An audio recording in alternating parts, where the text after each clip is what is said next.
साल 1949 चीन में माओ की कम्युनिस्ट पार्टी ने ताइवान के साथ साथ चीन के एक बड़े हिस्से पर नियंत्रण कर रहे चियांग काई शेक को चीन से हराकर भगा दिया, जिसके बाद चियांग 15 लाख की आबादी वाले ताइवान पर शासन करने लगे। फिर माओ ने पीपल्स रिपब्लिक ऑफ चाइना यानी कि पीआरसी की स्थापना की, जिसको अब हम चीन कहते हैं, और चियांग काई शेक ने रिपब्लिक ऑफ चाइना यानी कि आरओसी की स्थापना की, जिसे अब हम ताइवान के नाम से जानते हैं। अलग होने के बाद से ही ताइवान और चीन के संबंध कड़वे होते चले गए। वहीं दूसरी तरफ अमेरिका ने ताइवान को मान्यता दे दी और 1979 में उसके साथ रिलेशंस एक्ट को भी मंजूरी दे दी। अब आप सोच रहे होंगे कि ये किस्सा हम आपको आज क्यों सुना रहे हैं। दरअसल चीन और ताइवान की तकरार एक बार फिर बढ़ रही है। इसी को समझाने के मकसद से आज हम पेश हुए हैं। नमस्कार, मैं हूं सिद्धार्थ और आप देख रहे हैं जागरण.com। चीन और ताइवान के बीच साल दर साल कलेश होता रहा है। चीन लगातार ताइवान को कमजोर और अलग थलग करने की कोशिश करता रहा है, लेकिन अमेरिका उसकी मदद कर उसे मजबूती देता रहा।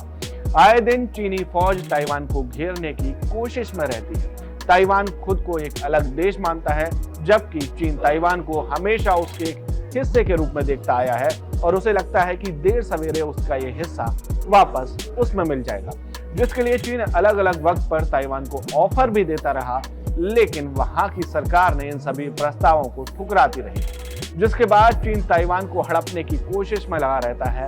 और इसी क्रम में चीन ने हाल ही में ताइवान के नजदीक युद्धाभ्यास किया और अब खबर आ रही है कि 16 से लेकर 18 अप्रैल तक ताइवान के एक खास हिस्से के एयर स्पेस को बंद रखने का चीन ने फरमान सुनाया है, जिससे सभी देशों की निगाहें अब चीन और ताइवान के बॉर्डर पर टिकी हुई है। इस फरमान के बाद कई अंतर्राष्ट्रीय यात्री विमानों पर इसका असर पड़ेगा, जिसमें अमेरिका, जापान, दक्षिण कोरिया की फ्लाइट्स के रास्ते बदलने पड़ सकते हैं। अब अंतर्राष्ट्रीय मामलों के जानकारों का कहना है कि चीन इस हरकत से ताइवान समेत अमेरिका को उकसा रहा है, क्योंकि दूसरे देश के एयर स्पेस के हिस्से को बंद करना चीन की ताइवान को हड़पने की हनक दिखाता है। एक्सपर्ट्स ने यह भी आशंका जताई है कि इस फरमान के बाद चीन की तरफ से छोटे मिलिट्री एक्शन देखने को मिल सकते हैं, जिसका असर ताइवान पर होगा। वहीं ताइवान की समय समय पर मदद करते रहे अमेरिका ने मौजूदा हालात की नब्ज टटोलते हुए फिलीपींस में 17,000 सैनिकों के साथ युद्धाभ्यास शुरू कर दिया है। अमेरिका ने फिलीपींस को युद्ध अभ्यास के लिए इसलिए चुना क्योंकि यह चीन के दक्षिणी सागर में स्थित है और यहाँ से चीन पर दबाव आसानी से बनाया जा सकता है और जरूरत पड़ी तो ताइवान की सैन्य मदद भी की जा सकती है।